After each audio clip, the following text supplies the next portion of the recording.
truth is the most convincing story that maps onto reality, and that's why the central narrative is falling apart. Right now in the United States, people should not be walking around with masks. We must see the central narrative for the fiction that it is. We are Americans. While elections are sometimes messy, this was a secure election. The founders began the fight for human liberty and self-governance, and it's up to us to finish the job.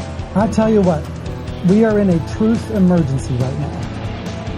This is the end game.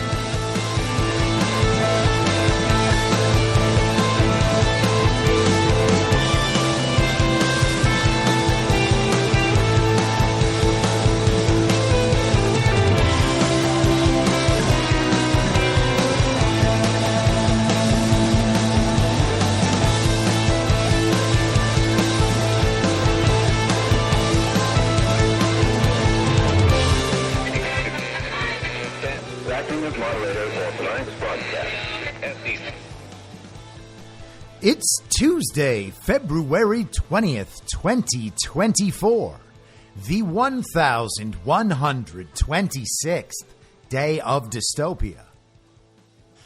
I'm your moderator, Chris Paul. Let's be reasonable. A warm welcome and hello to all of you listening to the podcast on the day of its release. The only way to do that is by becoming a paid subscriber at imyourmoderator.substack.com. You can do so for as little as $50 a year or $5 a month, and in doing so, you will be supporting me, the work I do, and this show as it expands. And if you can't or you simply don't want to, continue listening to the podcast for free a couple days later on a wide variety of podcast platforms and, of course, Rumble. All I ask is that you share it with your friends. You can find the links to the podcast, the writing, the social media, and the merch site by visiting linktree.com/I'mYourModerator. So let's continue our investigation of this Alexei Navalny narrative, because the more time I spend with it, the more fascinating it becomes. And it's not because I'm obsessed with the intrigue about how he died. I'm not sure he died. It's claimed that Putin killed him, but I have no reason whatsoever to believe that. Everything we're told about Alexei Navalny is a fabrication. It is a reality television show, a fiction presented to us as true. And I think as we go through this, you might agree that Alexei Navalny, the character, is himself a fiction. And it's funny because Vladimir Putin calls him a character. So I started yesterday's episode by recalling Friday's episode, and I just want to mention that briefly so that we can think about all of this in the proper framing. Attempt to tell you where I'm going with this, and as we go along, you can see if what we are told about Navalny would lead you to the same conclusions I see up ahead. So on Friday, we discussed how Fani Willis had brought this RICO case down in Fulton County, Georgia, and the structure of that RICO case, the critical facts and the critical players were all laid out for Fani Willis in a report by the Brookings Institution and Norm Eisen in particular back in 2021. Norm Eisen served as outside counsel for the Democrats during the Ukraine impeachment hoax, and he has prepared these reports, as he did for Fani Willis, in the Jack Smith indictments as well. Norm Eisen is the author of the Color Revolution playbook. He conceives of these massive narratives that destabilize countries, allowing the global regime to further infiltrate and gain further control. And that cycle repeats in different countries around the world on slightly different timelines with little variations and customizations according to the culture of each one of these different nations where the playbook is employed, and it cycles through and repeats forever until it's stopped. But the point here is that Norm Eisen and Brookings essentially handed the paint-by-numbers plan for how to get Trump on this RICO conspiracy case in Fulton County, Georgia. At the time, Norm Eisen wrote in the New York Times that it would be a riskier play for Fani Willis, but that it was worth it because they needed a big sweeping narrative in order to capture the country's attention and let everyone know that Donald Trump absolutely must be imprisoned and can never again be president. And we've seen them attempt this down all sorts of narrative paths. We have the multiple indictments. We have the E. Jean Carroll issue. None of these cases even overlapping or coming into contact with any discernible reality. The cases are preposterous on their face if you exist in reality prime, but they need the major narrative, just like they needed a major narrative to convince the country that January 6th was a very violent insurrection, and that's exactly what they gave us. They hired a television producer and gave us a primetime television show specifically designed to dramatize the events and get the American people back on the same page when it comes to their interpretation of what happened on January 6th. Now, the so-called scandal that is unfolding down in Fulton County, Georgia, that Fani Willis is now defending herself from and defending her actions in, began before Fani Willis ever brought these charges. And because of that timing, you would have to think that the people encouraging her to bring these charges may well have been aware of that potential scandal. Fani Willis was compromised at that point before she brought the case.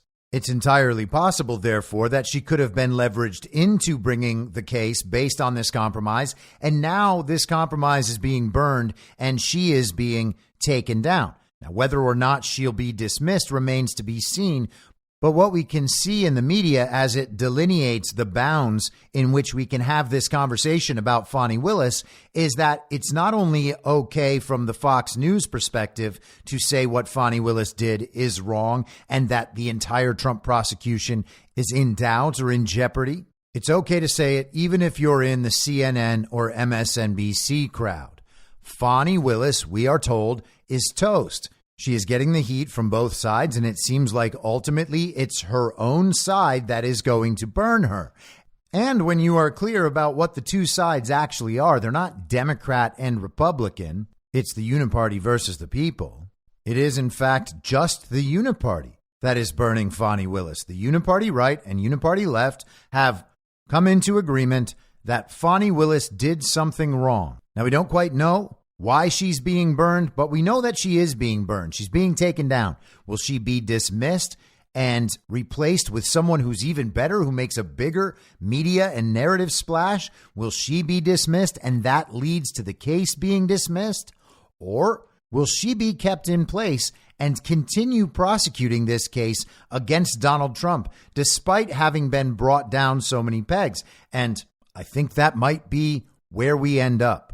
I think we may see an incapacitated prosecutor trying to bring this case against President Trump, just as we see an incapacitated fake president potentially running for re-election again, and an incapacitated Robert Menendez potentially running for president again. Three people that the regime would much rather replace, but doesn't seem to be able to. Menendez took a hit in the New York Post today. The headline in the New York Post was "Safe Sex Secrets. Disgraced Paul Menendez showed cash-stuffed safe to married lover who posed nude for him 15 years before FBI Gold Bars raid and dossier." Bob Menendez is basically being presented as if he were a hip-hop star in the early 2000s, like he's Mace or P. Diddy. So we're going to keep that in mind. I want to keep in mind the concept of false starts. I talked about this last fall. Alex Jones at one point had put out a big report about how they were just weeks away from launching the next very deadly pandemic, and everybody jumped on it. Everybody immediately gravitated toward Alex Jones saying that, started making so much fun of the idea of pandemics, how stupid COVID was, how stupid it was that people still believe in this stuff. And the entire narrative disappeared. They continue to talk about disease X, but will anybody believe it at this point? What we are witnessing is a series of narrative events. We know that the regime, that the global evil twin, needs these major media events in order to get everybody on the same page. They need everybody to understand things in the same way. That is their ultimate goal. And that requires them to have full narrative control. When they want to move forward with some narrative deployment, as Burning Bright calls it, some new plot story, some new side quest, they need to control how that issue is introduced to people, to their audience.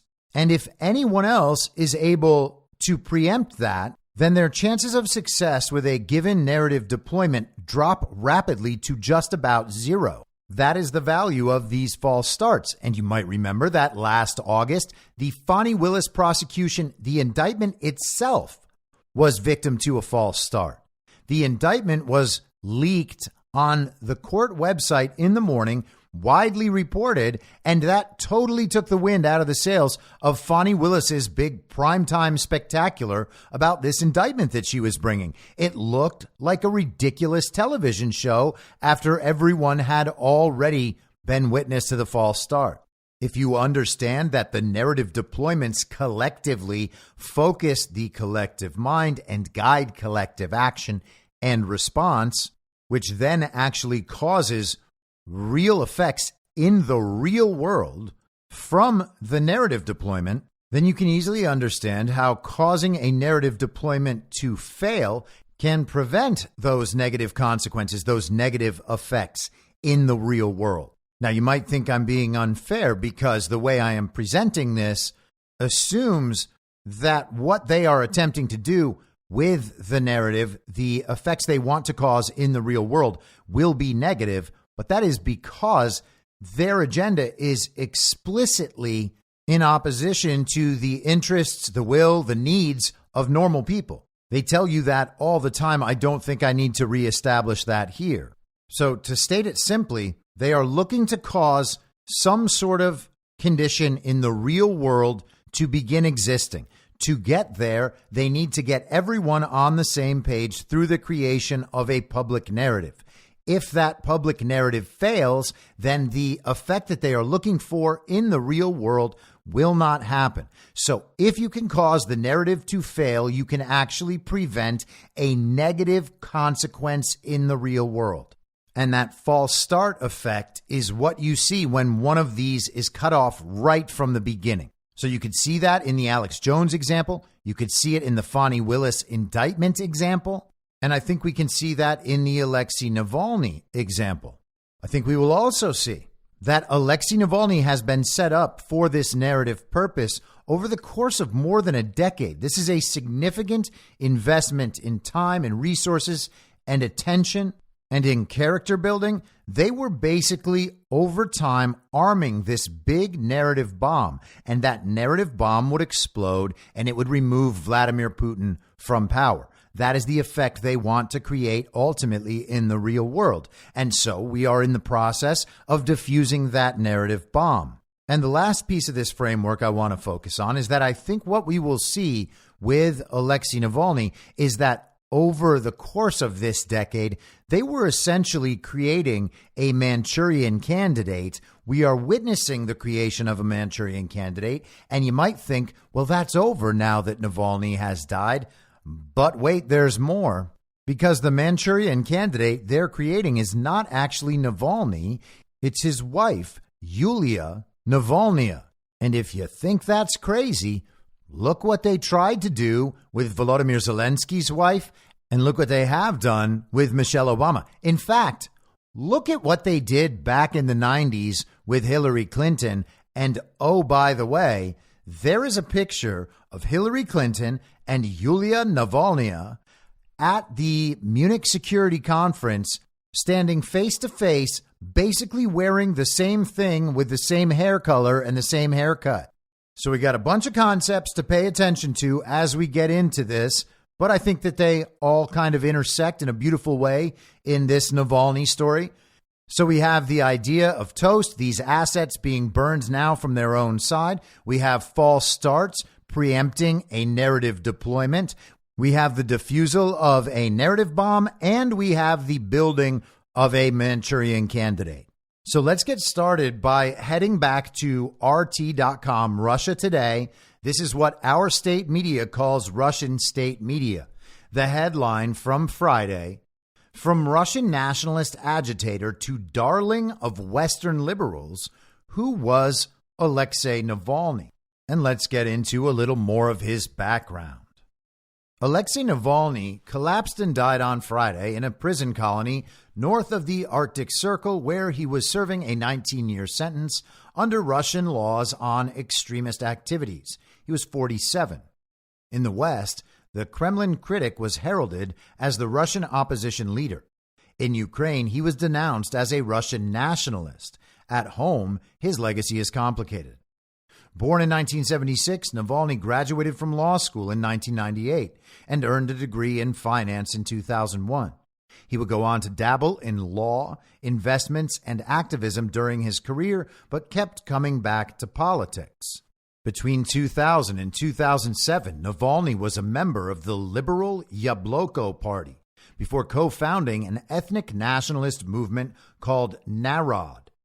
He appeared in 2 notorious YouTube videos for the group, one advocating for gun rights to fight, quote, flies and cockroaches, attached to images of Muslim insurgents from the South Caucasus, and another comparing immigrants from Islamic regions to tooth decay. In August 2008, Navalny spoke approvingly of the Russian intervention against Georgia on behalf of the beleaguered South Ossetia. He went on to participate in 3 annual Russian March rallies with advocates for ethnic nationalism. Activist Evgenia Albots later said she had urged Navalny to join the rally as a way to leverage ethnic nationalism against the Kremlin. In 2010, Albots would co-sponsor Navalny's 6-month stay in the U.S. through the Yale World Fellows program. And it was interesting to watch in CNN's Oscar-winning documentary Navalny that tracks his supposed poisoning and then his supposed investigation to find out who poisoned him, just hand in hand right alongside a quote-unquote journalist from the ostensibly independent intelligence organization Bellingcat. They conducted their investigation by using tools that were purchased on the black market, according to the Bellingcat journalist. But in that documentary, Navalny's daughter, Dasha, she attends Stanford, and it seems like she was raised almost entirely in the United States. She has no accent. She sounds American. She appears in that CNN documentary, but she also gives a TED Talk. They were basically trying to create stars out of the entire family. Back to RT. By that point, Navalny had already called on his finance expertise to launch an investment activist group called Union of Minority Shareholders, which tried to shake down major companies such as Rosneft, Gazprom, Lukoil, and others. His umbrella NGO network, the Anti-Corruption Foundation, also called the FBK, was registered in September 2011. Navalny would continue accusing the government in Moscow, regional governors, and corporations of fraud, graft, and corruption, often getting sued for defamation in the process. Now, I try to keep in mind when I'm reading these things how the U.S. might be interpreted, how the U.S. might look in 10 years if all things go well and the country is taken back, the global regime and its infiltration are removed from our government. We can set things back on the right course. We are beginning to prosecute the people who have committed crimes against America, crimes against humanity. They have violated our rights. They have systematically exploited the people, whatever else. All of the things that have been done by all of the government officials and all of the corporate actors and all of the attorneys and all of the doctors and all of the experts and academics, all of these people involved in the subversion of the United States of America and the attempted domination of countries all around the world, stripping their resources, impoverishing their countries, removing their people and shipping them around the world as slaves. The human trafficking, the drug trafficking, the sex trafficking, the child sex trafficking, the organ harvesting, the weapons trafficking, the money laundering. It is a global criminal organization. At some point, all of this must be dealt with, and we can imagine how it will be described by the people who committed these atrocities against this country and people around the world. They're not just going to admit it and go quietly. They are going to claim that they are the real victims of political persecution. And when no one believes them, they will say it is because of their gender or their orientation or their religion or their race. This is how it works. We are once again presented with an underdog sort of relationship here. Alexei Navalny is going after the corporations. The corporations are suing Navalny for defamation. And we are inclined to think that these corporations and the oligarchs who own them are bad in all circumstances, and they might well be bad. But then go back 5 years and think about what journalists in this country were doing to businesses in America who didn't get on board with their political agenda. They would figure out ways to cancel those businesses. Was it good that those people were going after what they perceived to be corporate corruption? Or was it bad because they were doing it specifically to take advantage of the cultural moment, take down powerful people, and replace those powerful people with communists? But let's continue.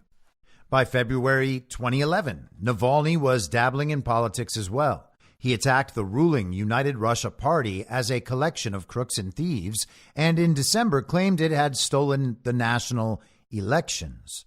Western media dubbed him the Russian opposition leader after he gave a series of speeches at anti-government protests that followed. Isn't that amazing? Navalny is a hero to members of the global regime and the Uniparty in America, despite challenging what he believes were stolen elections. Apparently, he was not threatening Russia's democracy. He was threatening to bring democracy to Russia. And because the lines between the thing and its opposite are sometimes so blurry that you really do have to look at whether or not the elections were stolen. You can't be threatening democracy in America by challenging stolen elections when the people stealing elections won't allow anyone to check to see whether or not they're stolen. And when the people who aren't allowing anyone to check to see whether or not the elections are stolen are promoting people who challenge stolen elections in other countries, you really have to start wondering if these people haven't inverted the meaning of the word democracy. The high point of Navalny's political career was the July 2013 election for mayor of Moscow, when he won 27.24% of the vote, but lost to Sergei Sobyanin. His attempt to run in the 2018 presidential election was blocked due to his criminal record. Now, it's weird, don't you think, that Alexei Navalny is able to fly around Russia and go to other countries and become this hero on the world stage, have CNN film documentaries about him, while also having that sort of criminal record, and also Putin being a brutal dictator who wants to kill this man?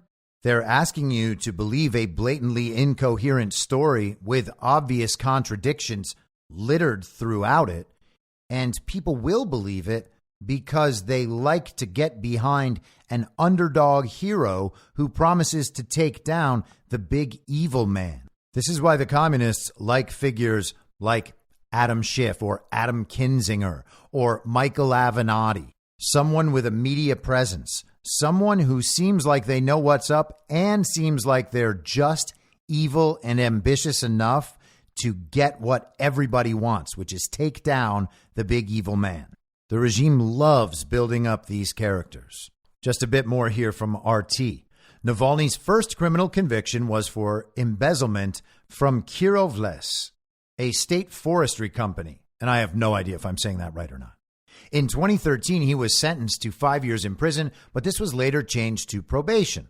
The European Court of Human Rights said in 2016 that his actions had been, quote, indistinguishable from legitimate business activities. The European Court of Human Rights, just a body invented out of nothing who makes declarations about how people in countries around the world should be treated. What is this?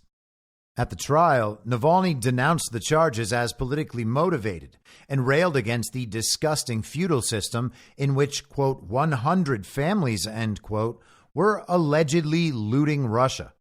Navalny and his brother Oleg, a postal employee, faced more charges of embezzlement in 2012 for defrauding the Russian branch of the French cosmetics giant Yves Rocher. The brothers were found guilty in December 2014, but Alexei once again received only probation. In 2019, the Russian government labeled Navalny's FBK a foreign agent, severely limiting its activities. And finally, it is noted he was hit with additional charges of fraud and contempt of court, receiving an additional 9-year sentence in 2022. In August 2023, Navalny was sentenced to another 19 years behind bars on charges of fomenting, financing, and carrying out extremist activities and quote-unquote rehabilitating Nazi ideology. The FBK was shuttered on government orders. The Human Rights Commission of the United States Congress has on its website, in a subsection called the Defending Freedoms Project, they have an entry for Alexei Navalny because they have another subsection called Died in Custody by Country, and he is listed under Russia as having died in Russian custody. This is a human rights concern because he died while being held prisoner. They list his charges: violation of probation, fraud, creation of an extremist community, calls for extremism, financing of extremism, involvement of minors in dangerous acts, the creation of an NGO encroaching on the rights of citizens, and the rehabilitation of Nazism. Now, I would argue that a person with that background does not sound heroic unless, of course, the leader of the country charging him with all of those things is actually himself a brutal, evil dictator who just makes things up about his political rivals in order to imprison them. Like, for instance, if Joe Biden was president of Russia, then you could actually imagine this as the inversion they claim it is. But of course, Alexei Navalny has an actual history of all of these things, and it's widely reported. It's no secret whatsoever. So what we have here is not a case where Alexei Navalny is being wrongly accused of being an extremist and promoting Nazi ideology. He has a history of that. Navalny's history with extremist groups was actually addressed in this CNN documentary. And of course, it was important to address this because at the exact time when they were filming and releasing this movie, their audience was busy supporting Nazi battalions in Ukraine. And so the purveyors of this propaganda figured this is the perfect opportunity to get someone who they already perceive to be a hero to give them a justification for why they must work hand in hand with Nazis. And as I mentioned yesterday, the argument is always the same. The principles are only a display. They're only a virtue signal. They are a show. The principles can be violated whenever it can be argued that something else is more important based on a different set of principles. Every principle is open to be violated at any point if some other need or desire or priority comes along. And of course, working alongside Nazis is no different. It is important never to be racist, never to be violent. You can go down the list of all the characteristics of Nazis that it is important not to embody yourself. You don't want to be out there promoting concentration camps and censorship and propaganda and medical experimentation and segregation and eugenics and funding Nazi armies and false flag events and stolen elections. Unless you're told that the threat is so great that all of those principles must be violated because a higher principle demands your support. And that higher principle is to do exactly whatever you are told.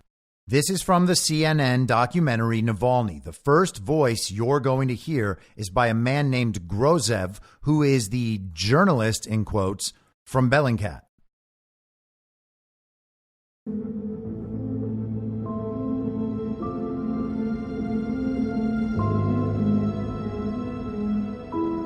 For the longest time, I wasn't sure what to make of Navalny.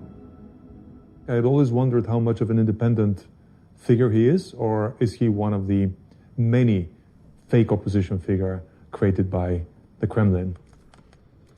I criticized him on Twitter. I mean, he was known for having flirted with the extreme right in the early days of his career. He walked side by side with some pretty nasty nationalists and racists. Had he moved beyond that? Had he actually become a reverse Dark Knight? Алексей Навальный, он сегодня с нами на русском марше. Всем привет, с праздником! Слава России! Те, кто собрались здесь, хоть завтра могут выгнать всю эту воровскую сволочь из Кремля и из правительства. И сейчас, как никогда, нам необходим очень простой лозунг единения. Один за всех! Один за всех! Один за всех! Слава России! С праздником! I'm going to keep going with the clip, but I just want to interject. That is Navalny speaking before the Russian march, and he is essentially saying, we're going to kick these assholes out of the Kremlin. We need a slogan. Here is our slogan. He screams one for all, and the crowd screams back, and all for one, and then he says, Slava Russia, which of course is the Russian equivalent to Slava Ukraina. Now, some of the video from these marches is not in the CNN documentary, and it's no mystery as to why. It's because some of the people marching are doing the Sieg Heil hand gesture. The CNN documentary kind of tries to hand wave that with a little bit of humor. It calls them Sieg Heilers. And so let's pick right back up. Navalny will be speaking now to the interviewer. Within all my career, I've been asked the same 15 questions all the time. Are you afraid? Are you working for Kremlin? What is your family doing? You have a responsibility for your family. When if it's foreign journalists, they're asking about nationalism and Russian march. And every one of them, just, Jesus Christ, just watch previous interviews. Hold on. Were there not a couple of Sieg Heilers at that thing? Sorry? Were there not a couple of Nazi guys at that march? But certainly a Sieg Heiler would be a different category that you would not want to associate with or march beside. Well, in the normal world, in the normal political system, of course I would never be in the same political party with them. But we are creating coalition, broader coalition to fight authoritarian regime just to achieve the situation where everyone can participate in election. Because a lot of politicians will be uncomfortable even associating or being in the same photograph with one of these guys. No, you're comfortable with that? I'm okay with that, and I consider it's my political superpower. I can talk to everyone. Anyway, well, they are citizens of Russian Federation, and if I want to fight Putin, if I want to be a leader of a country, I cannot just ignore the huge part of it. Well, there are a lot of people who call themselves nationalists. Okay, let's discuss it. We're living in the country when they are poisoning politicians and killing people and arresting people for nothing. So, of course, I am totally fine to sit with the guy whose rally looks kind of not very good for me. So Alexei Navalny is less very fine people on both sides and more, let's get some of those people from the bad side on our side, which is also bad. So Navalny says that he has no problem being around these people because they are citizens of the Russian Federation. He wants everybody to be able to vote and express their voice, and he is just building a coalition. Okay, well, if that is what you are doing, how popular can your ideas be? If you need to get the Nazis in your coalition, a group that is in virtually every country except for Ukraine, a very small group, if you need to be able to make sure to include them in your coalition, you don't have a winning coalition. You are not a credible threat to Vladimir Putin's hold on power. The Russian people do not have your back. Now, it's worth repeating. This CNN documentary, entitled Navalny, won an Academy Award. Was it a good movie? No. Was it incredible filmmaking? No. Was it a great documentary? No. Did it make a lot of sense? No. Did it have a profound emotional impact? No. But it won an Academy Award. And why is that? Well, because you have to know that it's really, really important. The importance of Alexei Navalny, what he means for the entire world, that is what ultimately won the Oscar. It's the same kind of process that won Barack Obama a Nobel Peace Prize just for getting elected, in quotes, while black. And because of Navalny's status, because of his position in culture, we cannot even level the accusation against him that he might actually have sympathies with Nazi ideologies or any extremist ideologies. We have to pretend that Alexei Navalny is the most credible political opposition, and that is why he's imprisoned, not for any extremist beliefs, despite the fact that he clearly holds those beliefs and does not regret the beliefs or the associations. Now, I'm not one of those people who likes condemning a man for his associations, but we're talking now about his stated beliefs and priorities and a pattern that has been consistent for the last 15 years of his life, at least. The people trying to paper over this problem are the same people who are supporting Ukrainian Nazis and the same people who think that racism is wrong in every situation, in any form, and it is their duty to eliminate racism from society. These are also the same people who promote collectivist ideologies without which racism would be impossible. There is a reason that all of these racist movements throughout history and the ones that exist right now always promote collectivist ideologies. That is the only path toward racism. It is just co-opted and directed in different ways to appeal to different groups. And once you can put different groups of collectivists together and focus them on a common enemy, you have done what they call coalition building. And so let's focus a little bit more on that and go back in time. This is The Atlantic, July 29th, 2013. The author is Robert Colson. The headline is Alexei Navalny, a liberal or a nationalist. Now, it makes no sense to put liberal and nationalist in opposition unless, of course, they are referring to the international liberal rules-based world order that is explicitly global and anti-nationalist. They do not want nations. They don't want sovereign nations. They want to remove all those borders, and they want to implement so much multiculturalism that any distinction between cultures just disappears. All of them have combined to form one superculture, and at that point, all that's left will be the superculture. Let's go through just a bit of this article. Again, this is 2013. Navalny has risen quickly to become the de facto head of Russia's anti-Kremlin opposition, a rise based almost entirely on his relentless exposure of high-level hypocrisy and corruption and his consistent demand for fair elections.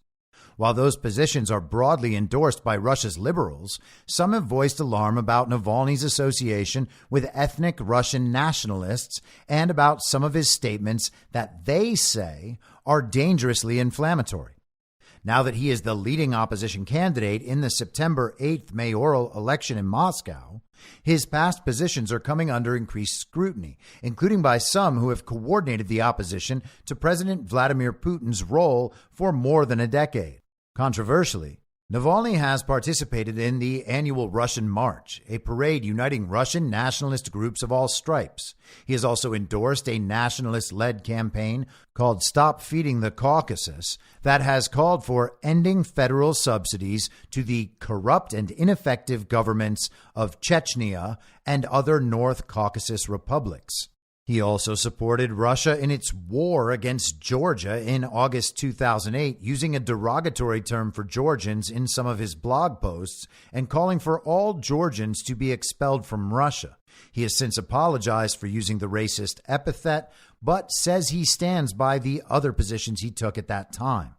He has at various times called for deporting illegal immigrants and introducing a visa regime for the countries of Central Asia. Answering criticism for his associations, they say Navalny has rejected the widespread notion that discussing issues important to ethnic Russians will necessarily lead to neo-Nazism. Skipping down in the article from The Atlantic, in part, the fears of Navalny's nationalist views have been fanned by media connected with the Kremlin and the United Russia Party. So Vladimir Putin is responsible for making a focus of Alexei Navalny's view. Now, that would be an opposite point of view compared to the Western media critiquing Navalny for his nationalist views.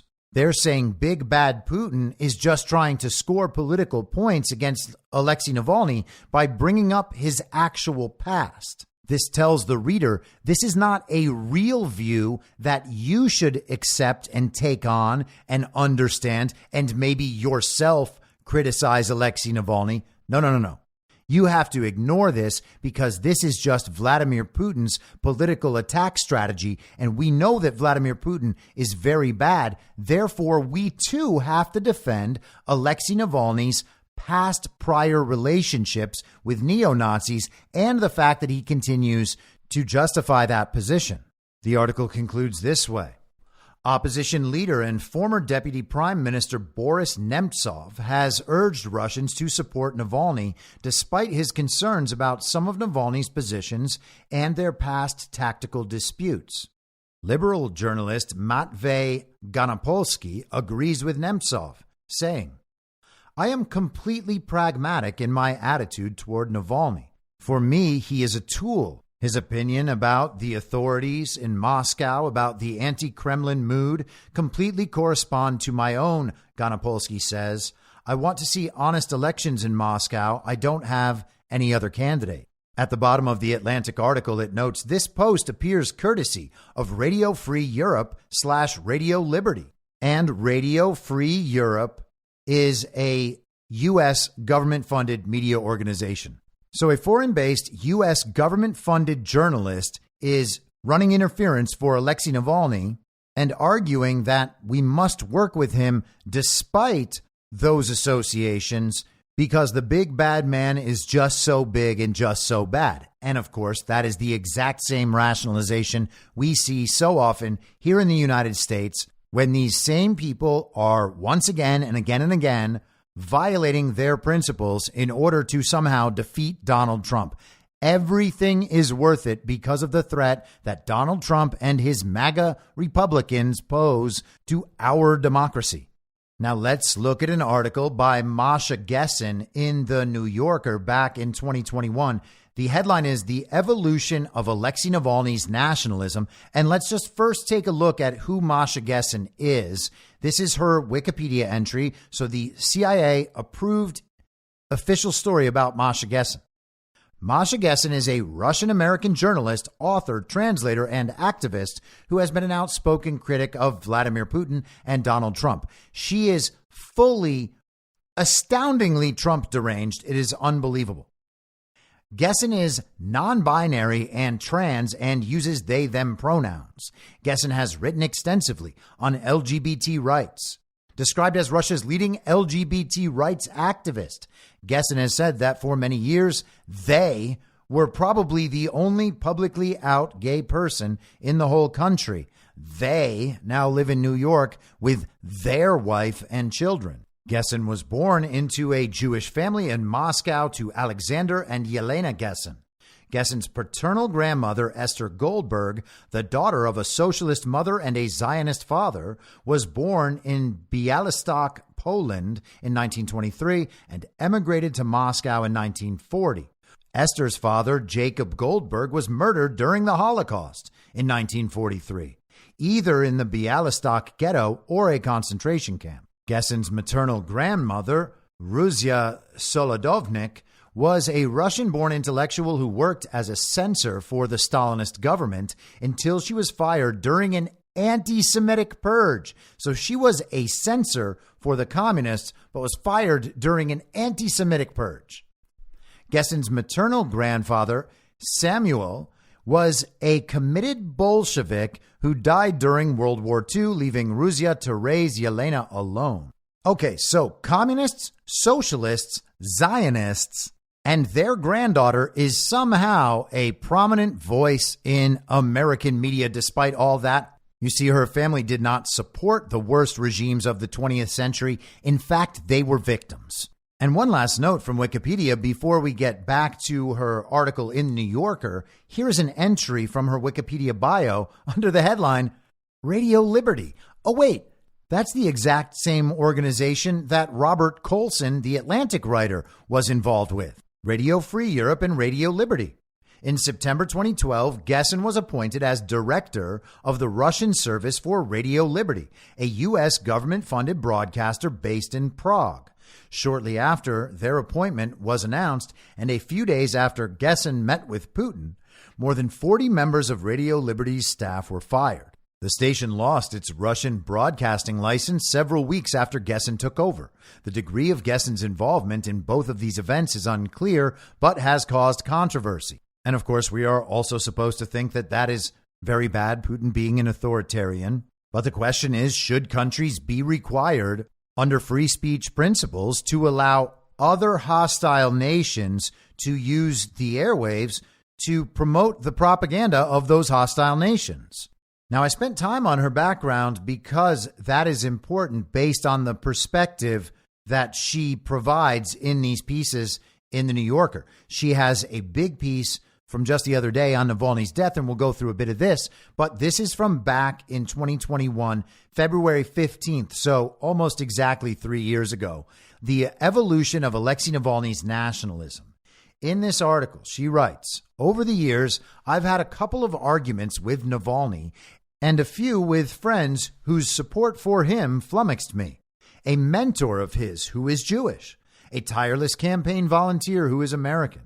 But I felt I could respect him and disagree with him at the same time.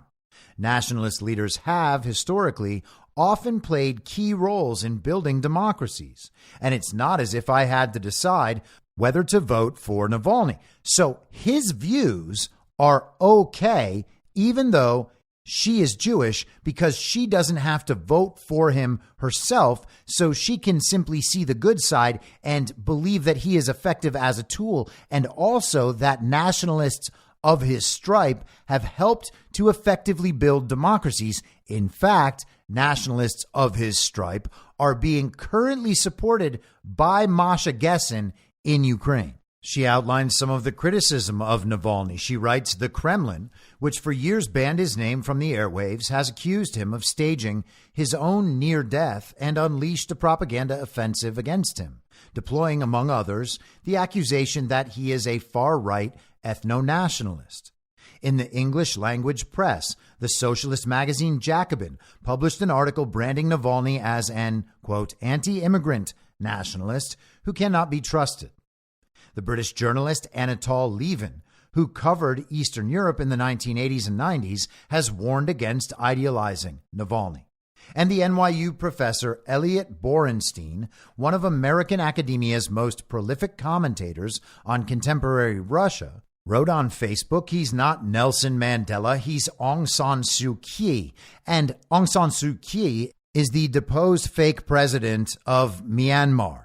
She is a Clinton, Soros, Obama associate who stole an election and was deposed in what they call a military coup, but was actually just the military removing an illegitimate leader from power and flushing the Open Society Foundation from their country. That was back when the global regime was just losing the little countries like Myanmar and Burkina Faso, not the big countries like Ukraine and Israel and Taiwan, even though Taiwan's not a country, and kind of Ukraine's not either. And hey, 80 years ago, neither was Israel.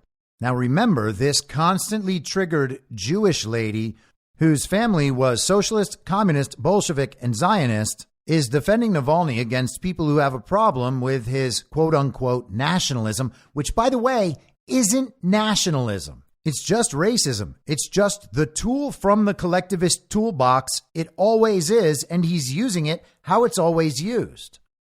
Navalny's reputation as an ultra-nationalist stems from statements and actions that are more than a decade old. In 2007, he left the Socialist Democratic Party, Yabloko, where he had served as the deputy head of the Moscow chapter, to start a new political movement. He and his co-founders called their movement Narod, the Russian word for people, and in their case, also an acronym for National Russian Liberation Movement. Navalny recorded 2 videos to introduce their new movement. They were his debut on YouTube. One was a 40-second argument for gun rights. The other, a minute long, featured Navalny dressed as a dentist, presenting a slightly confusing parable that likened inter-ethnic conflict in Russia to cavities and argued that fascism can be prevented only by deporting migrants from Russia. I mean, to be honest, he kind of sounds like your average Dan Crenshaw or Chip Roy. Support the global regime on everything important and spend the rest of your time trying to cater to people who care about gun rights and care about stopping illegal immigration. All of these views are acceptable within that bubble of the central narrative, within that controlled opposition dynamic. And so they just change combinations of views to whatever works to attract whatever group needs to be attracted in order to build that coalition. Navalny closed his monologue with, "We have a right to be Russians in Russia, and we will defend this right." It is decidedly disturbing to view. Around the time Navalny released the video, and for a couple of years after, Navalny took part in the Russian March, an annual demonstration in Moscow that draws ultranationalists, including some who adopt swastika-like symbols. In 2008, Navalny, like an apparent majority of Russians, supported Russian aggression in Georgia. In 2013, he made illegal immigration from Central Asia a central theme of his campaign for mayor of Moscow. In 2014, after Russia occupied Crimea, he said that, while he opposed the invasion, he did not think that Crimea could just be, quote, handed back by a post-Putin Russian government. In the past 7 years, though, Navalny appears to have not made any comments that could be interpreted as hateful or ethno-nationalist. He has publicly apologized for his comments on Georgia. So they made him publicly apologize for his comments on Georgia. The rest of it he has not apologized for, though he no longer says these things. Now, this is a Jewish lady whose lineage was socialist, communist, Bolshevik, and Zionist, whose family history includes evading actual Nazis. And she is explaining that how, despite how disturbed she is of Navalny's former views, well, he no longer holds them. So he basically becomes like Robert Byrd. Sure, Robert Byrd was a Grand Kleagle and exalted cyclops of the Ku Klux Klan, but 40 years later, he went on to admit that publicly supporting the KKK was not a good idea if you're the sort of young man who wants to get into politics. The media all says that he actually renounced all his former views. That's not true at all. He was, however, Joe Biden's mentor in politics for 3 decades. He was friends with Hillary. He was friends with Joe Manchin. He was friends with Barack Obama. But they decided at some point that that's not racist enough anymore. No-no people from the no-no side who say the no-no things, well, those people are condemned for life. One slip up from 30 years ago, you are forever a racist. But someone who is actually a dyed-in-the-wool, nonstop, organizing, group-joining racist, well, there's a statute of limitations on that. You can't just call them a racist for the rest of their lives just because they were palling around with some Sig Heilers. This article from Gessen in the New Yorker in 2021 is quite long. I can't go through the entire thing. So let's jump down close to the end. What Navalny has been trying to imagine is a post-imperial Russian national identity. Putin's brand of nationalism is founded on nostalgia for the Soviet Empire. Now, we've heard him talk at length about his position on Russian history and what he believes Russia should be in that interview with Tucker Carlson. If nowhere else, this view of Vladimir Putin does not make any sense. The nationalist opposition to Putin, when it existed, was isolationist and xenophobic. Navalny's position is rooted in a belief in the fundamental right of self-determination. Oh, so it's heroic. His realist position on Crimea angered both sides. Kasparov dissociated himself from Navalny because of Navalny's failure to state that Crimea is and should remain part of Ukraine. You see, Navalny actually isn't on board with the regime quite enough when it comes to Crimea, but back to the article. The far more numerous supporters of the annexation were taken aback by Navalny's statement that it was illegal and wrong. For 7 years, Navalny has stuck to his positions. Navalny's political views have developed in an unusually public way over the past decade. He has never apologized for his earliest xenophobic videos or his decision to attend the Russian march. At the same time, he has adopted increasingly left-leaning economic positions and has come out in support of the right to same-sex marriage. This strategy of adopting new positions without ever explicitly denouncing the old ones is probably the reason the suspicion of ethno-nationalism continues to shadow Navalny. That's not a suspicion, Masha Gessen, and you would never extend that benefit of the doubt to anyone who was on the other side as you see it, they Gessen. His ethnic nationalism, which isn't nationalism, it's just racism, and he says it's for the purposes of political expediency, if not his actual genuine views. All of that can be forgiven because he is showing increasing interest in leftist economic views, and he supports gay marriage. So he's not a militant Nazi. He's more like a Weimar Republic, everybody do drugs and have sex with your buddies Nazi. And that makes it all better to they. They says, if you support they marriage, then you are cool with they. Even if they is Jewish and you are a friend to Nazis. Let's move to another piece. This is actually from Radio Free Europe and Radio Liberty. Navalny's failure to renounce his nationalist past may be straining his support, and this as well is from February 2021. It's like it's some kind of coordinated press push or something. What is the deal with Radio Free Europe and Radio Liberty being so keen on supporting Alexei Navalny's reputation when it comes to his prior racist associations? It's so odd. From the article. On February 23rd, the prominent NGO Amnesty International withdrew Navalny from its list of prisoners of conscience, a designation reserved for people imprisoned for who they are or what they believe. Amnesty said Navalny, who is in prison on what he and his supporters called trumped-up charges aimed at silencing him, fell short of its criteria because of past statements the rights watchdog perceived as reaching, quote, the threshold of advocacy of hatred, end quote. So Amnesty International doesn't want people to be imprisoned for what they believe unless what they believe is something that Amnesty International does not want to defend. It's bad to have people imprisoned for what they say and what they believe unless what they say and believe is actually bad, and then it's totally okay, according to Amnesty International. Amnesty's recent probe into Navalny, who has come under scrutiny for his association with Russian nationalists and statements seen as racist and xenophobic, was promoted by a wave of complaints that appeared part of a, quote, coordinated campaign to discredit him after he was named a, quote, prisoner of conscience in January. So again, there was a campaign, a media campaign pushed by Putin and the Kremlin to silence their political opponent, Alexei Navalny, for these things that he did say that were racist and xenophobic. Now, all of it's being framed as Russian nationalism, which kind of leads you to the idea that Russians who want to protect Russia and their nation and their people are somehow racist and xenophobic. And that, of course, is preposterous. No matter where you come down on Alexei Navalny and his association with Nazis, it's important to understand that beyond all of that, Vladimir Putin is what's really, really bad. Skipping down.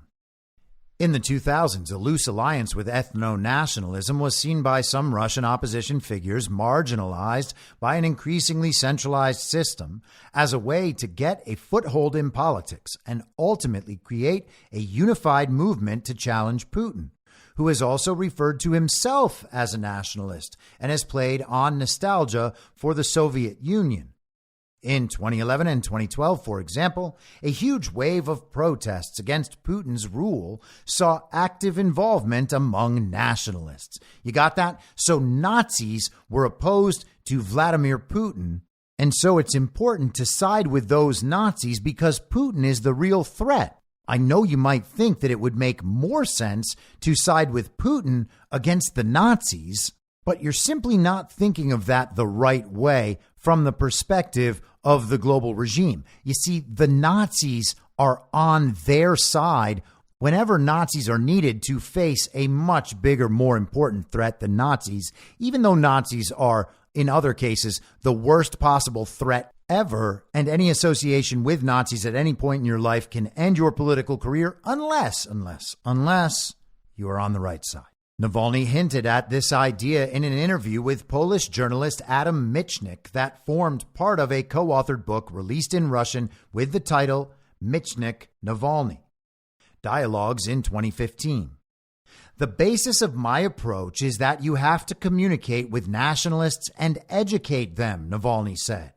I think it's very important to explain to them that the problem of illegal immigration is not solved by beating up migrants, but by other democratic means, a return to competitive elections that would help us get rid of the crooks and thieves getting rich off of illegal immigration.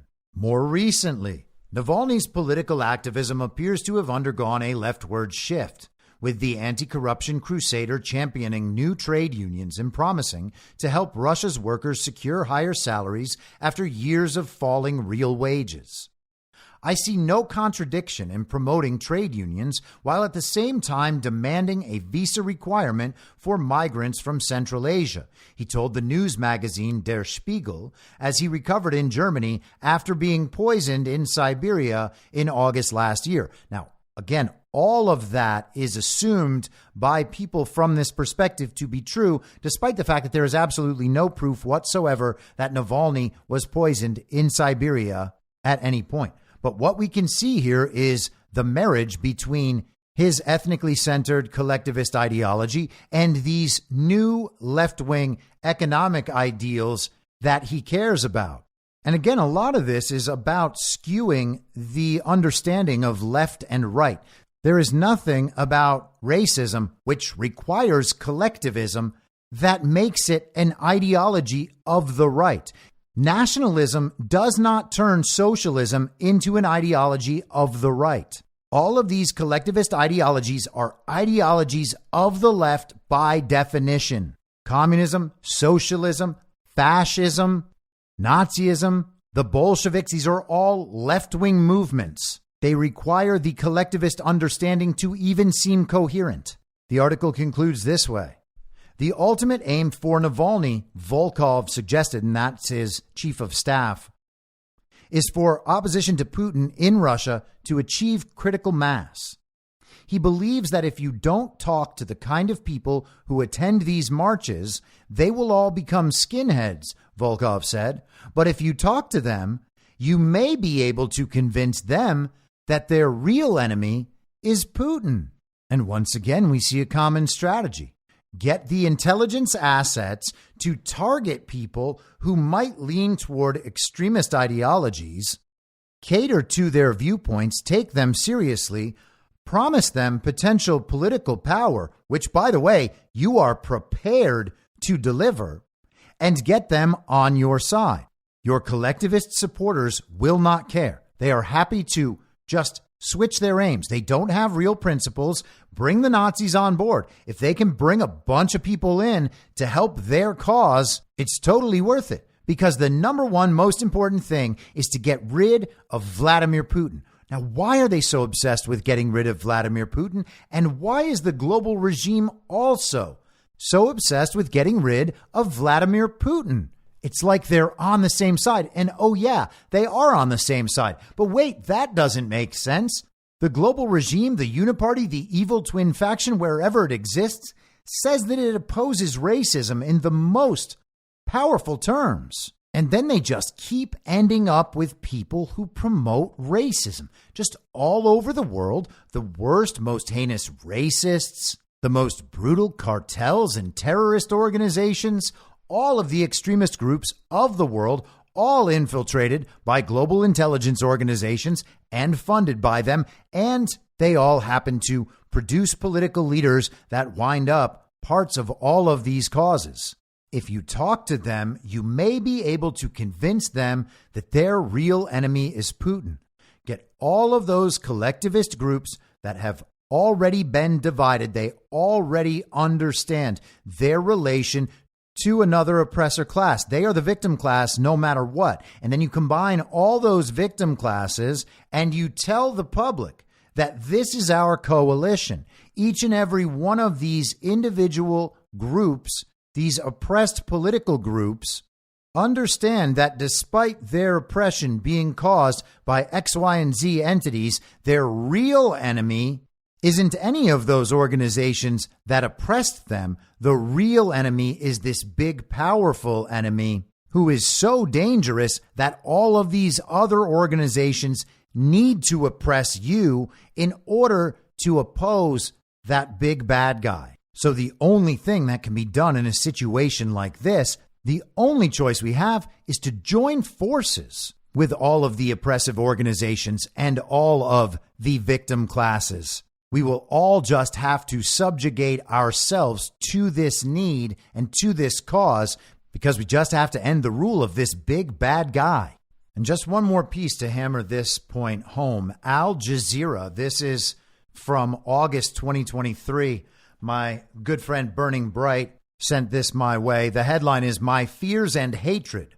Navalny lambasts the 1990s Democrats of Russia." And this article discusses a post Navalny made online. He was very anti-Boris Yeltsin. The article says, almost a quarter century after Yeltsin stole the Millennium celebrations on December 31st, 1999, by announcing his resignation, Russian liberal Democrats are sidelined, silenced, or exiled. Many of them still consider Yeltsin a champion of democracy whose achievements outweigh his mistakes. But Navalny is not among them. I fiercely, madly hate all those who sold, drank away, wasted the historic chance our nation had in the early 90s, he wrote in a statement published on his Russian language website titled My Fears and Hatred. So he felt like the end of the Cold War was a wasted opportunity and blamed it on Boris Yeltsin and then on Vladimir Putin. But jumping down in the article, some observers call Navalny's statement a populist move that targeted the supporters of the Communist Party, whose voices Navalny wants to use if he ever runs for office. The Post continues his de facto promotion of the Communist Party, for whose benefit he's been working in the past 10 years, Nikolai Mitrokhin of Germany's Bremen University told Al Jazeera. Led by the proverb, "My enemy's enemy is my friend," Navalny urged his supporters to back dozens of communists who ran against the candidates of the ruling United Russia Party in the 2021 parliamentary vote. But Navalny's efforts failed as, quote, almost all of his communist lawmakers turned out to be Putinists and warmongers, Mitrokhin said. Other observers said that Navalny was right to emphasize how some reformists rushed to accept lucrative jobs. So he also tried to align with all of these communists wanting to use their voice as part of his coalition. And it turned out they had no principles and were incompetent. Whoops. So Navalny is all about coalition building. He can work with everyone from an elitist they-them journalist at The New Yorker whose family escaped Nazism and also work with Nazis. You can make strong anti-immigration statements while still entirely backing the regime that runs the global migration operation. You can be a hero of communists and leftists while working primarily as a social media influencer and live in beautiful, expensive, luxurious homes while sending your daughter, who is basically American, to Stanford. Like every product of the false reality, he stands for the thing and its opposite. He can encourage people and tell them that it's okay to work with these neo-Nazis, all of these racists, these communists, whoever, but also gay marriage is cool. He is both woke and representative of everything that would make you an enemy of the woke at the exact same time. It's like he's not even a real person. And perhaps this is why Vladimir Putin refers to him as a character. And so what is all this for? The Russian media outlet Meduza wrote this article on April 16th, 2021. The prosecutor's office demanded that the FBK be recognized as an extremist organization. And so this is Alexei Navalny's Anti-Corruption Foundation. The Moscow prosecutor's office demanded that the FBK and the headquarters of Alexei Navalny be recognized as extremist organizations.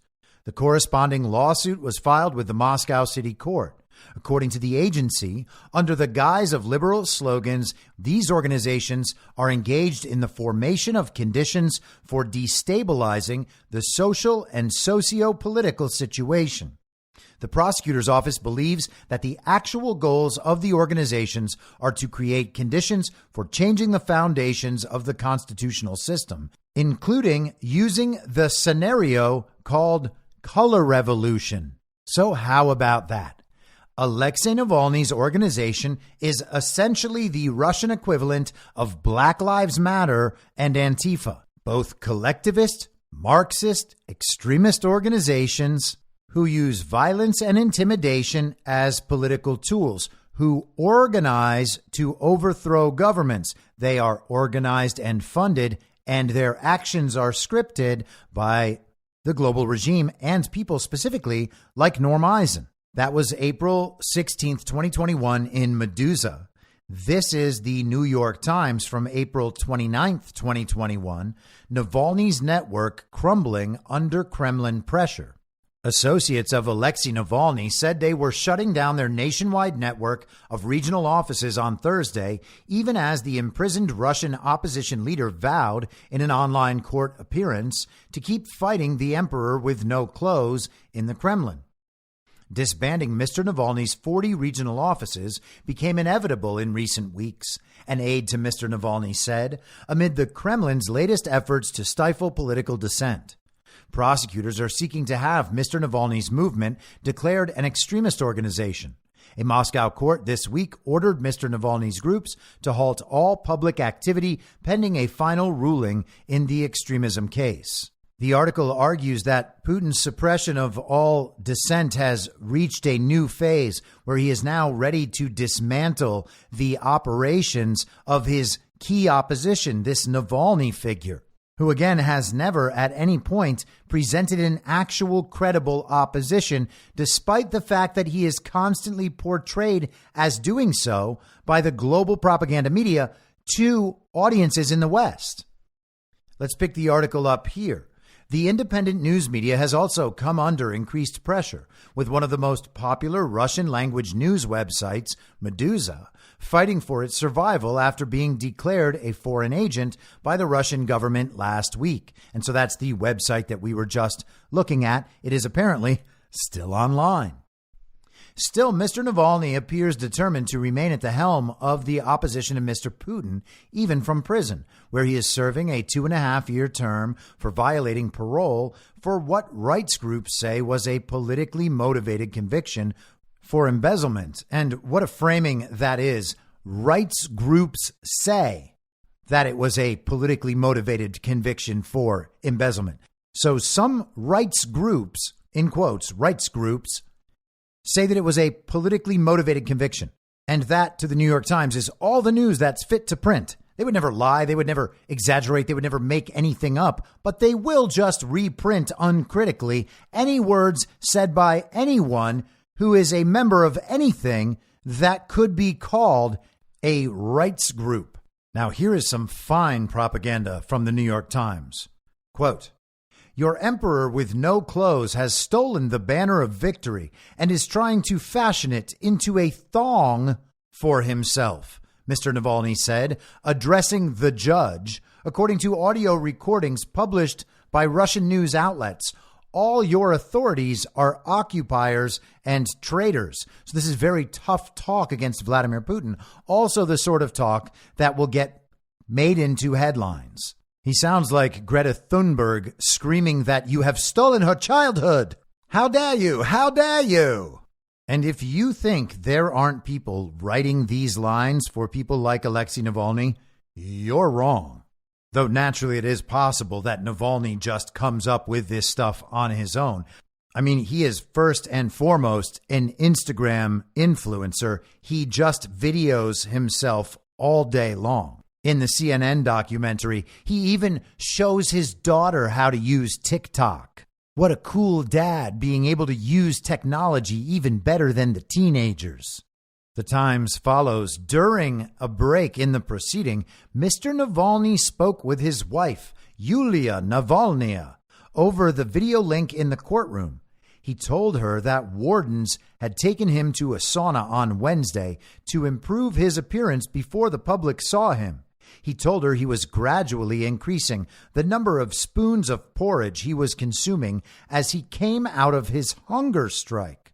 I'm just a horrible skeleton, he said, describing what he saw when he looked in the mirror. So Alexei Navalny was on a hunger strike. Now, usually you do one of those. You have a demand and you refuse to eat until the demand is met, and either the demand is met or you die of starvation. Now, Alexei Navalny clearly was not going to die of starvation. It's good that he has that excuse printed right there in the New York Times. The prison wardens put him in a sauna to make sure that he would look better for his court appearance. He was really starving himself the entire time, but his jailers tried to improve his appearance so no one would realize the horrible conditions that he had been living in, that he created himself in his hunger strike, that he did for the purposes of social media and was never going to die doing. Politico actually covers his hunger strike in an article called "What the Irish Could Teach Navalny About Hunger Strikes." Down in the article, it says, for their part, Navalny's supporters appear to have learned some, but perhaps not all, the lessons from past hunger strikes and are using every opportunity to draw attention to his plight. He is reported to be near death, just 3 weeks into his fast, whereas in the case of McSweeney and Sands, their deaths did not occur well into their 9th and 10th weeks.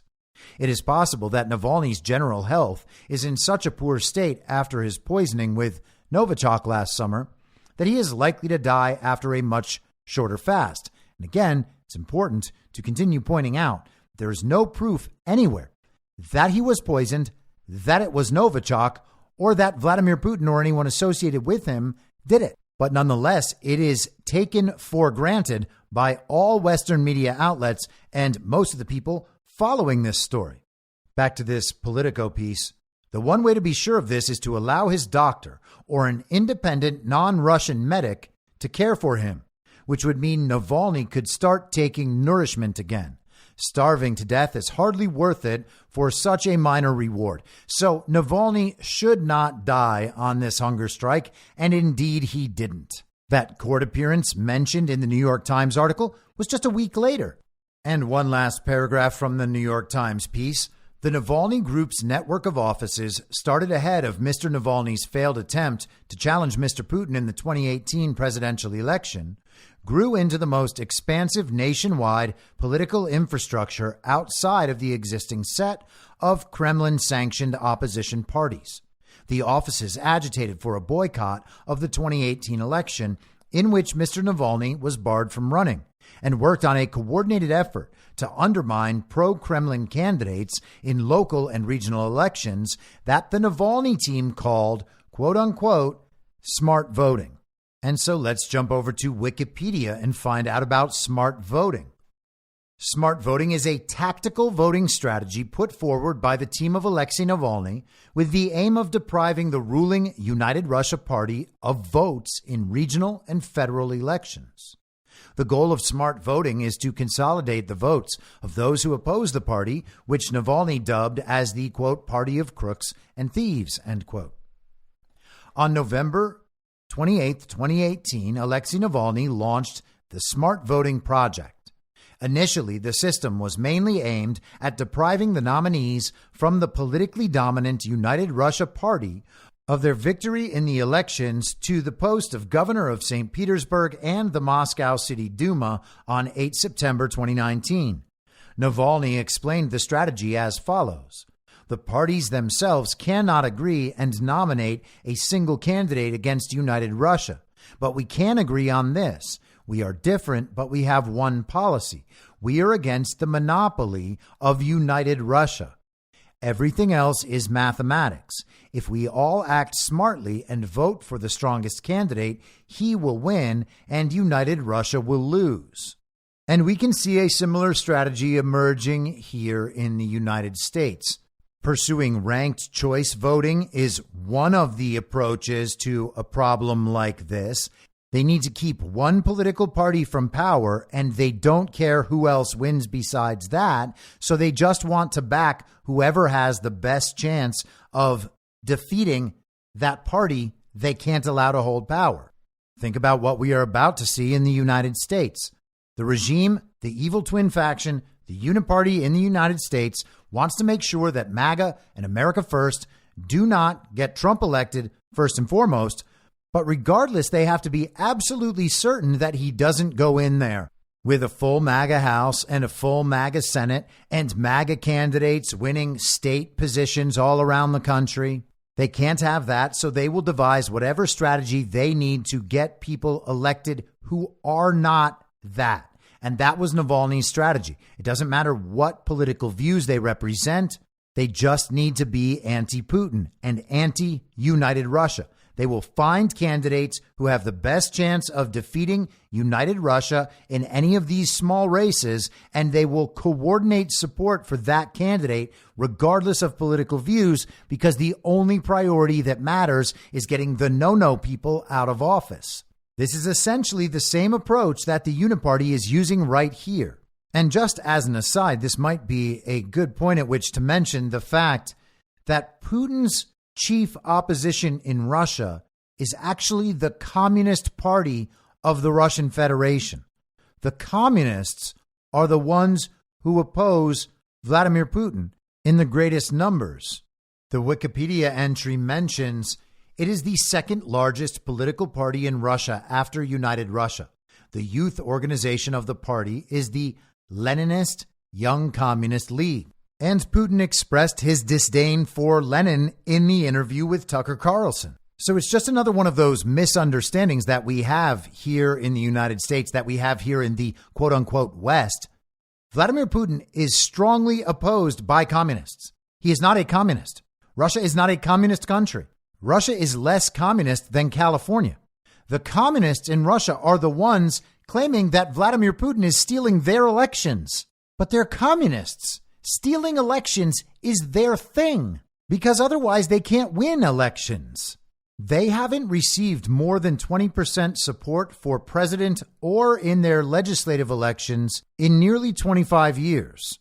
So Navalny's organization is essentially accused of sedition, but our media presents all of this to us as Alexei Navalny, a somewhat controversial character who is mostly just an activist. He is doing whatever he can to pursue his political cause in the face of great oppression by Vladimir Putin's brutal dictatorship, trying to silence and oppress Navalny to make sure that his message cannot be heard by other Russians who would immediately support him if only they could hear his message. He was wrongly accused. He never did any of these things. And his organization is not seditious, despite being virtually the same as Black Lives Matter, Antifa, and pursuing election strategies and a color revolution playbook that have been supported by people like George Soros for the last 3 decades in Eastern Europe and in Russia. Soros has been kicked out of multiple countries in Eastern Europe and, of course, of Russia. But that doesn't mean that the regime is just going to stop trying that playbook. Fine, they don't have George Soros directly involved. They don't have Open Society Foundation offices. They can't organize as well on the ground, but they're still going to push their characters in there, push their money in there, push their media operations in there, and try to destabilize society. Well, over the weekend, a clip on X, formerly Twitter, went viral. The tweet was from George Papadopoulos, and he happened to make a bit of a mistake. In the post, Papadopoulos writes, "It's horrific when a political opponent dies in jail, but it's also never good to be caught on camera attempting a coup in your country with a foreign intel service." Navalny in this video is asking MI6 officer James William Thomas Ford for $10 to $20 million a year to start a color revolution in Russia. This is why he was arrested and has major implications, especially in light of the CIA and MI6 sabotaging the Trump administration. Russia and the U.S. are more alike than you think, sadly. So Papadopoulos got this slightly wrong, and a community note was added to Twitter, citing a story from RT.com, the Russia Today website. It says the man in the video is not Navalny, but Vladimir Asherkov, an associate of Navalny. He is not asking the other man for money. He is describing his fundraising pitch. The video is from 2010, first published in 2012. Navalny was sentenced on unrelated charges in 2021. Now, in that article from RT, it says the tape, which was first reported by RT Television on Monday, is said to have been filmed by the Federal Security Service, that's the FSB, sometime in 2012, and allegedly shows a meeting between Vladimir Asherkov and an employee of the British Embassy in Moscow. Asherkov is the director of the FBK, Alexei Navalny's anti-corruption organization. Now, it's not hard to find links to this video. The Gateway Pundit published an article. You can find it here at this headline. Was Russian opposition leader Navalny working with CIA? If you search for that, you'll find it. And I might just put these links in the show notes for this episode. But this associate of Navalny back then was saying essentially, I need $10 to $20 million a year. This is not a lot of money for you, the people you work with. And he listed things that the money would be used for. He says mass protests, civil initiatives, propaganda, establishing contact with the elites, and explaining to them that we are reasonable people and we're not going to demolish everything and take away their assets and things like that. So back in 2012, the director of Navalny's organization, the FBK, had a meeting with someone from the British Embassy, which is basically just British intelligence, telling him that they need $10 to $20 million a year so that they can stage a color revolution.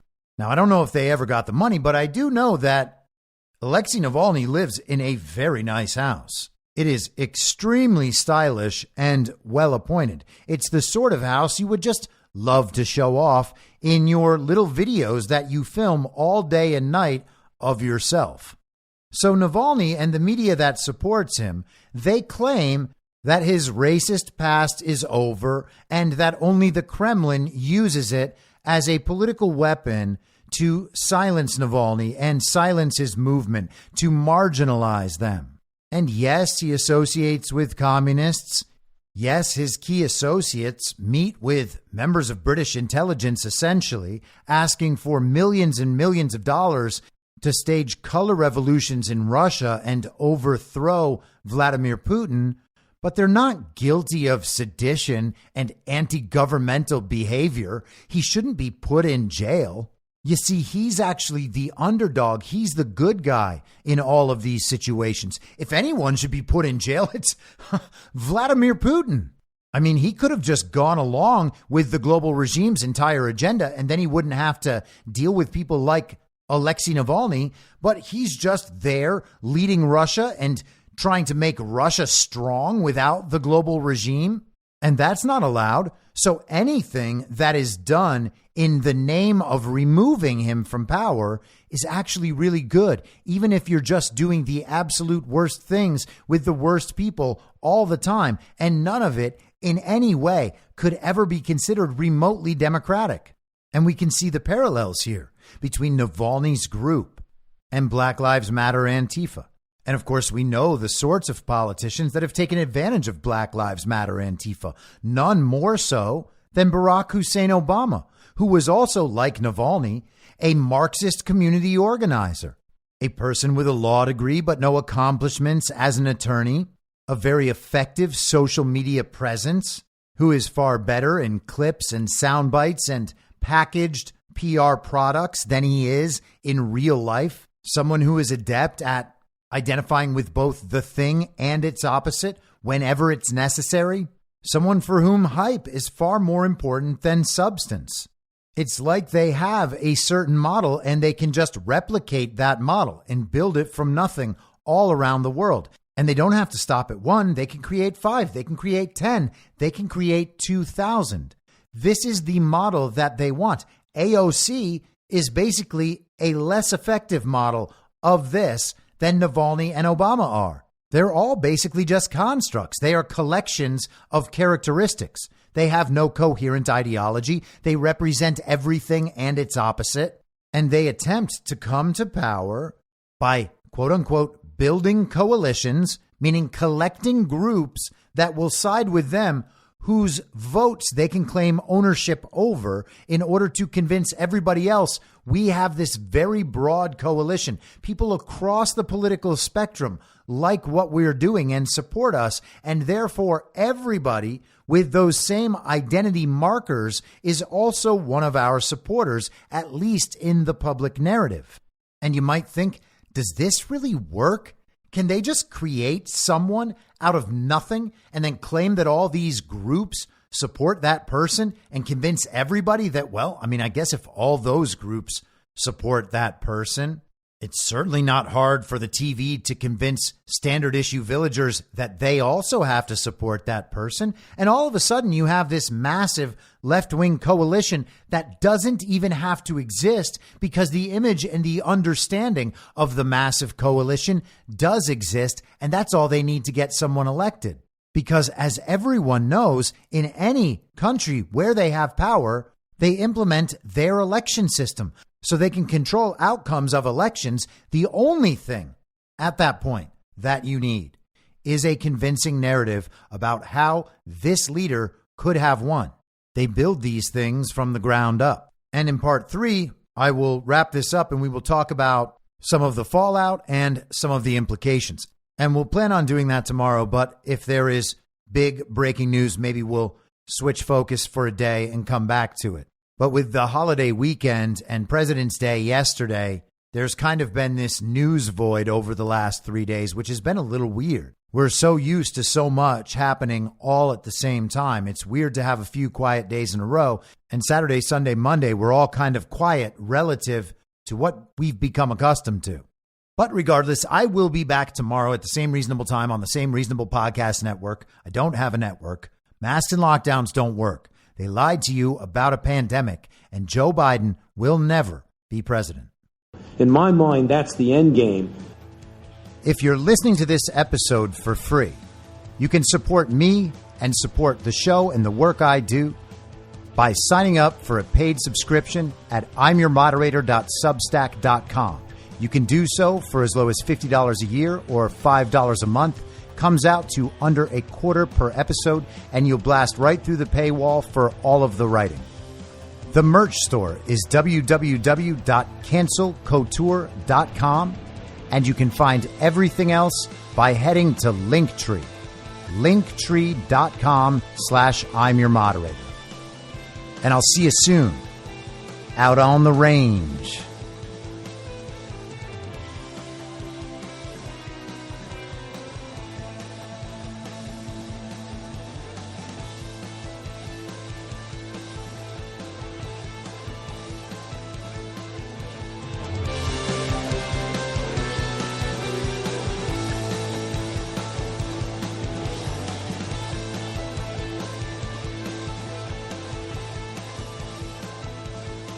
It's